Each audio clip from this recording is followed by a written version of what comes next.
Senator Tester. Thank you, Mr. Chairman. I want to thank you and the ranking member for having this hearing. I want to thank both of you for being here in front of the committee and your willingness to serve on the Fed. I'm going to start with you, Ms. Shelton. Do you think it's a good idea to sell our public lands?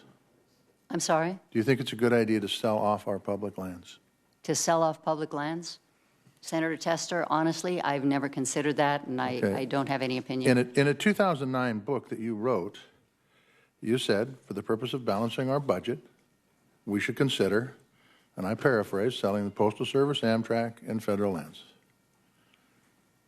I don't recall taking that position. It's not something I'm strongly advocating. Well, it's an important issue. Where do you live? I live in Fredericksburg, Virginia. Okay. So they probably don't have a lot of federal lands in Fredericksburg, Virginia. In Montana, we do have a lot of public lands. And if we've got people out there in positions of power that are in the position of making sure that unemployment is maximized, as we do in the Fed, and we have people that have written about selling off things like the Postal Service and Amtrak and our federal land holdings, that's a problem. Would you see it as a problem? I understand what you said, that would be a problem for the local economy or the area that you're speaking of, but not generally for the country? Well, I think it's always disconcerting to change employment or make some transition away. Well, I think it's also important to note that these public lands drive an economy in Montana, and Montana's only got 1 million people and a little over 1 million people, but it's about $7 billion to our economy in Montana. So somebody who would advocate this would have pretty significant impacts on the 72,000 people who work in this outdoor industry in Montana.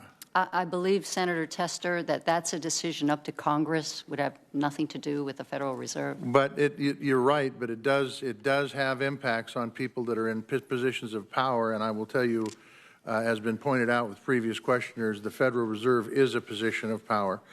One of the things that I like in folks is consistency. And I want to quote you something that you wrote very recently, 6 months ago, because you've said today, and correct me if I'm wrong, that you are for independence of the Fed. Absolutely. 6 months ago, in a Wall Street Journal op-ed, you wrote, and I will quote this directly, "It would be in keeping with the historical mandate if the Fed were to pursue a more coordinated relationship with both Congress and the President. If that is not shipping the independence of the Fed out the door, tell me what it is."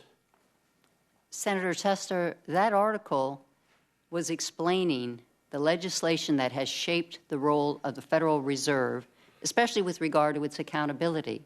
I was quoting from the 1978 Humphrey-Hawkins Act, which was passed by Congress a year after the Federal Reserve Reform Act. And what I was explaining is that legislative language actually sets out 6 economic objectives for the country, and then it says, quote, "Attainment of these objectives should be facilitated by improved coordination among the President, the Congress, and the Board of Governors of the Federal Reserve." In my opinion, that's in the law. I didn't write that. Well, I am telling you that if you believe that we need to pursue a more coordinated relationship with both Congress and the President, that I think these questions about President's tweeting and potential of me having influence on the Fed, which I don't think should be correct, is real. Honestly, it surprised me to read that in the language of the legislation. It surprised me to read it, and then I merely revealed that, and I've been subsequently surprised that it's attributed to me rather than to Congress who wrote it. Because you wrote it. You wrote it in a September. I was quoting from the Wall Street legislation. Journal article. Okay, let's go a different direction. The gold standard, also in the Wall Street Journal. Let's return to the gold standard. And you hope that Vice President Pence would hasten return to the gold standard. You talked about a new Bretton Woods be held in Mar-a-Lago. If that isn't advocating for returning to the gold standard, I mean, what is? Well, I would differentiate that the Bretton Woods Agreement was a gold exchange standard when only the United States, as the anchor, had any kind of convertibility responsibilities. What I was suggesting there is that having a stable international level monetary playing field is very supportive of free trade, consistent with the principles of comparative advantage and mutual Dr. benefit. Sheldon, I really appreciate your willingness to serve. I do.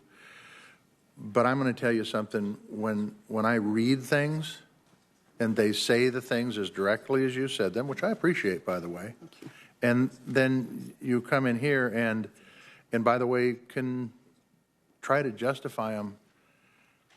The dog doesn't hunt. I'm just telling you, it doesn't. You have a lifetime of writings, and not once are there things in there that indicate anything other than what I've pointed out in this committee meeting.